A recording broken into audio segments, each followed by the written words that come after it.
in, oh, Ralph. So, we're here. We're going to work on a duck under series, or like a collar tie series that I like. So I'm here.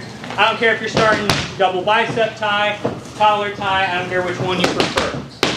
Most of the time, I recommend having collar and bicep tie with good head position. The reason I like to have that collar tie gives me, one, better control of the head, but two, it also allows me to control my head position a lot better. Where if we're in here, we can both kind of be fighting for head position. We're here, I can kind of force the issue a little bit.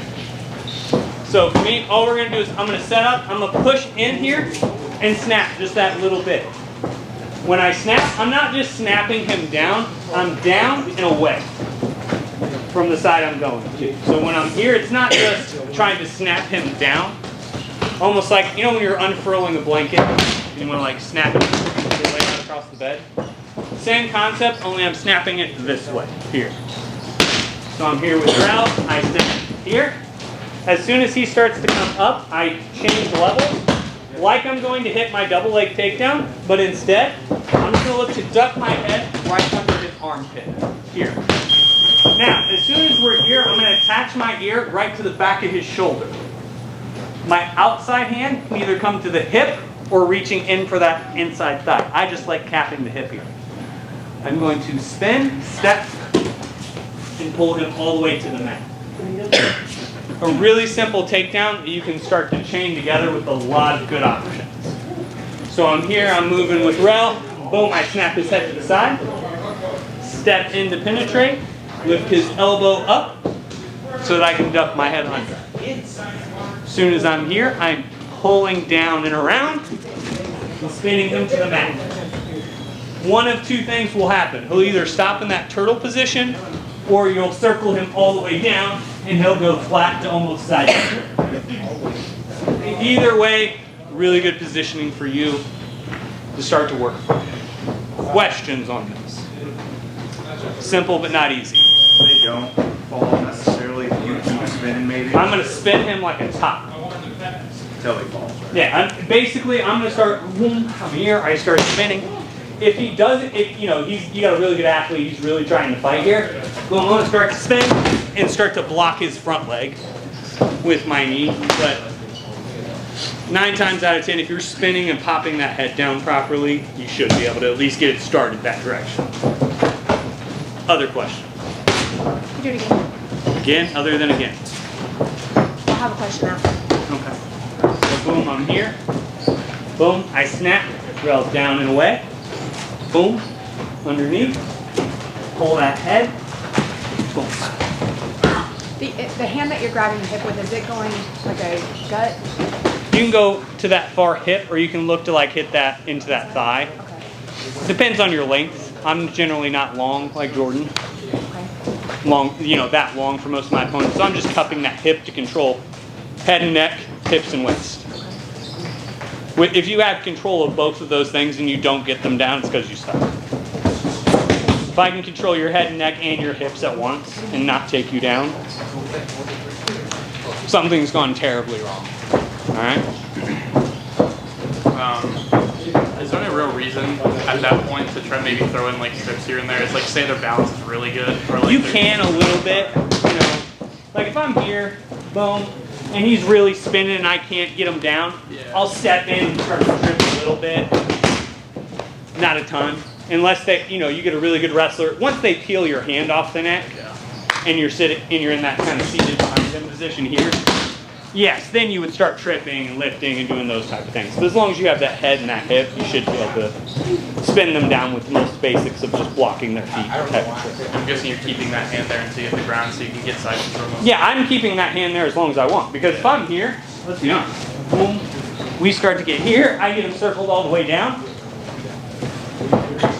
Oh, I meant the hip hand. Oh, the hip hand? Yeah, until his back gets basically flatter, until he's in that true turtle position, I would keep that hand on the hip. Other questions? 1, 2, 3. I'm going to be here with Rel.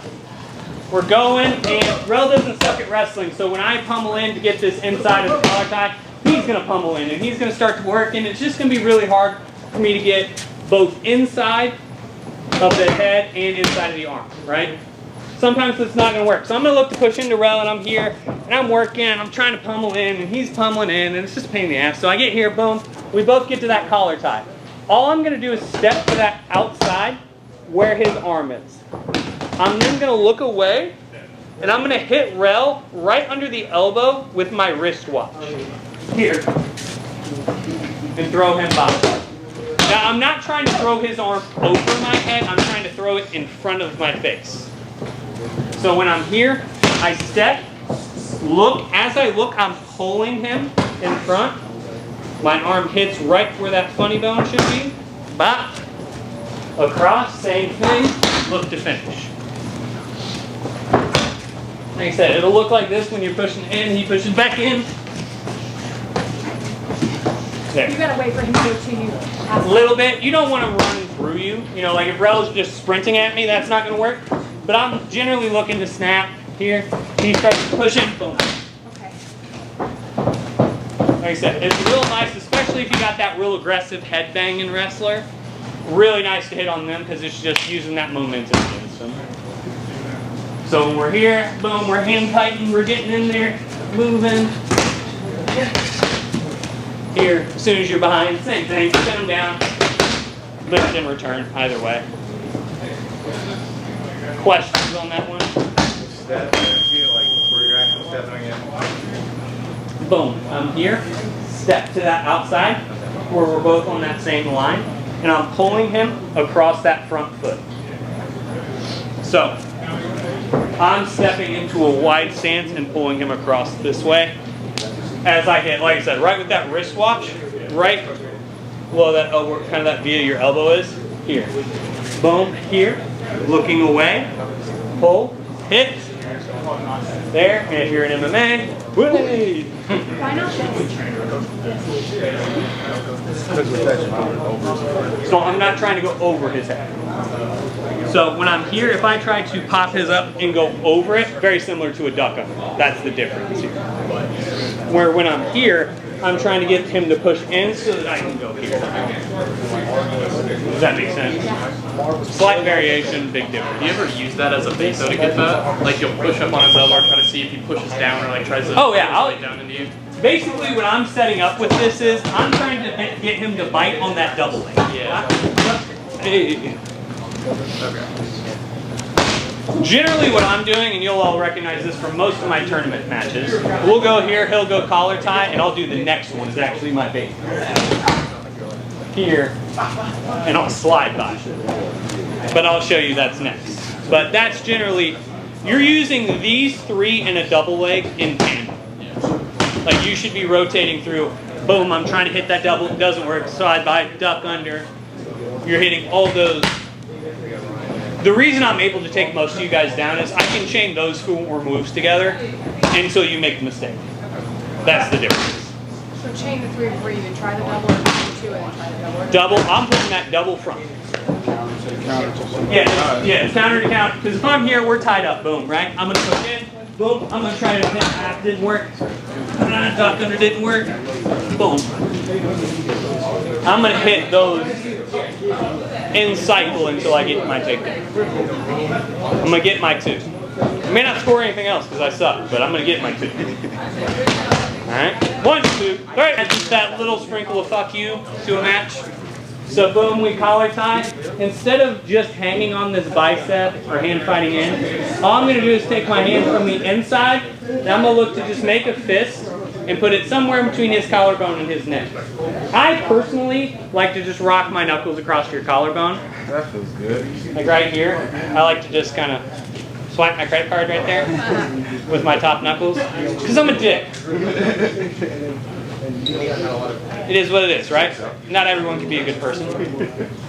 So, because what I'm trying to get him to do is hit that flinch and to push into me. Boom. You grab the inside of that tricep, slide it right past your face. So we're here, I'm pushing in, pop. Same pull. The rest of it's the very same as the last one. All you're doing is pulling the inside of that bicep tricep area. So you're here, your hand transitions from the inside of that neck, right here. Boom, slide it past you. Same concept. questions on this one, like I said, the only difference in between this is just the hand placement. One more time, other than that. The size stays the same. Is there anything big to worry about when you put that arm up? Like, can they target anything there? I don't know wrestling. Not from a major difference. Like when I'm here, could they start to pummel in for this underhook? Yes, but to do so, they'd also have to get past my fist and hand. And it's just as likely that I'm to get it as they are. So just don't let them get the underhook. Don't Yeah, be shallow with it. you can't be lazy. When I put this in, I'm putting it in your throat. And I'm generally pulling your head over the top of it. Like when I do this, so if me and Rel are doing this standing up, I'm going to do it here, and I'm going to pull Rel into it. Because it's a choke, not just me being a dick. I'm putting a fist in your throat and pulling your head over it, because I'm definitely trying to choke you with that. No, I'm trying to make you uncomfortable. I'm trying to make it hurt. So that way you flinch. We talk about this in MMA all the time. If I can get you to do that kind of flinch reaction, gotcha. Because that is enough time for me to capitalize. Because if I'm here, me and Rel are going, and he has that reaction, boom, thank you. That's all it needs, that little moment. Alright? The side steps the same. Yeah, side steps the same, head pulls the same. The only difference is instead of hitting with your wrist, you're hanging to the inside of that tricep. Does it matter how you grab? I'm generally monkey pawing. I would not reach with your toes. Because I like my thumbs. They're toe thumbs, don't get me wrong. But I didn't know if it was a major. Yeah. tell me what those are. Me and Megan Fox. That's why we're both hot. 1, 2, 3.